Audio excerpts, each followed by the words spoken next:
So this is ironical that we as a scientific community are collected here sitting and talking about myths. But let's not forget that we are living in the era of fake news and WhatsApp medicine, WhatsApp doctors where the patients know more than the doctors.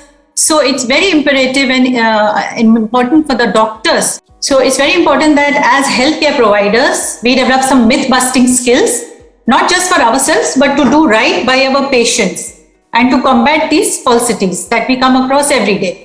Now, why mammogram? Let us look at these statistics as recent as 2020. This is from the Indian Cancer Registry, which shows that breast cancer is the predominant cancer among both the sexes and all the ages. Let's see in women. This is again breast cancer is the most common cancer, second only to cancer of the cervix. And breast cancer is the most common cancer even in women in the Western world. So let's start busting some myths around mammography. Okay, so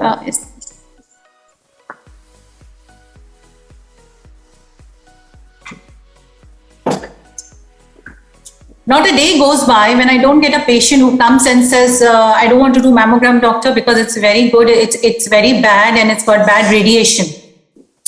Now we all know that mammography uses radiation, but what we need to know that it uses very small amount of radiation, much within medical guidelines.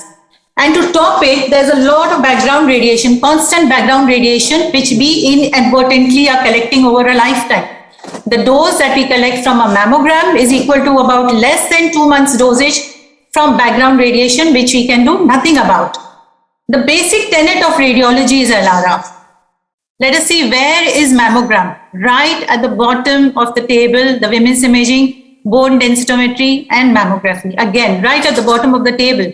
These are the visuals that you need to remember and pass on to your patients. Somewhere between a chest x-ray and a transatlantic flight lies the amount of dosage that you're going to get in your average annual mammogram.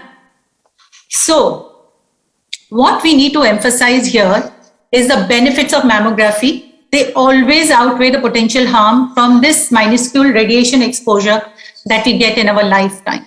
The older mammography units, of course, they used to deliver higher doses, but now currently with the newer machines and the newer advanced machines, there are strict guidelines that ensure that mammography equipment is safe and it uses the lowest dose of radiation possible, like I said, ALARA, as low as reasonably achievable.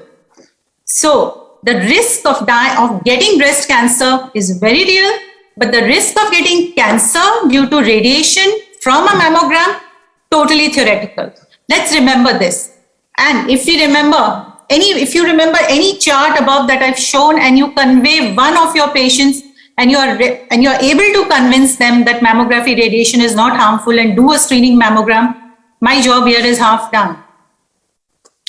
Let's look at ultrasound, but that's not true. Let's understand that when added to mammogram, it increases the sensitivity of detecting breast cancers by 20% in some cases, and which is not less. So if mammograms are going to pick up 70% of positive cases, and if you add ultrasound to it, to the test, they are going to detect 90% of all the breast cancers, 90% detection rate. So yes, definitely ultrasound has its own role.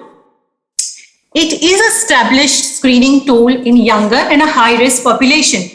Breast cancer inherently is more in dense breasts in women who have not had involutional changes, because as the women age, the dense glandular tissue is replaced by fatty tissue. So breast ultrasound, very useful as a screening tool in young patients because the breasts are very dense and mammography is not going to reveal much information, but also in women more than 45 years when there are dense breasts.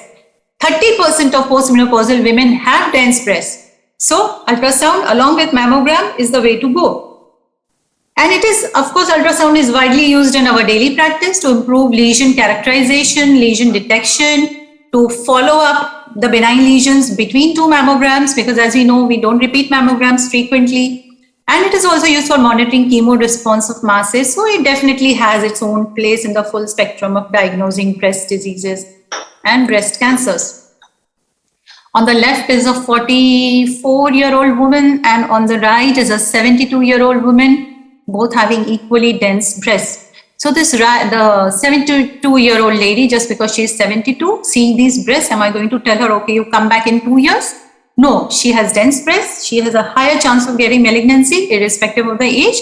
And so we are going to be calling her off for a yearly screening and add an additional ultrasound to her mammography. Okay, the third most common myth, patients say, I don't have any symptoms of breast cancer. I don't need to worry about having an annual mammogram because I'm not feeling anything. I'm fine. The full question here is, and the full point here is to detect cancers which are not felt and before they are felt. Look at the demography. The survival rates of breast cancer in India are low. Why? Because the detection is late. More than 50% of women diagnosed in our country, they suffer from stage 3 and stage 4 breast cancer. So what's the point? The higher the stage, the lower the survival rate. And COVID, of course, has added to our woes. Patients are now coming, so many patients are now coming after a gap of 2 years in denial and with stage 3 and stage 4 breast cancer, which earlier we used to pick up earlier. So the only way to change these numbers and improve the overall survival rates for our Indian population is by increasing awareness for timely screening, mammography screening for breasts. The whole point being the mammography, if you wait to have a mammogram until you have symptoms of breast cancer or a lump or a discharge, it's definitely advanced stage breast cancer with a low survival rate of 27%. 27% versus 99% in early stage cancer is worth considering. Look at some examples. On the right, we have this tiny nodular round lesion. That is almost the smallest size or even smaller than this we can pick up on a good mammogram with reasonably mixed density breast. And look at this example. Quite a sizable lesion. Patient didn't feel anything. Number 1, because it's not too big. Number 2, the breast is big. Number 3, the lesion is quite at a depth, but still not felt.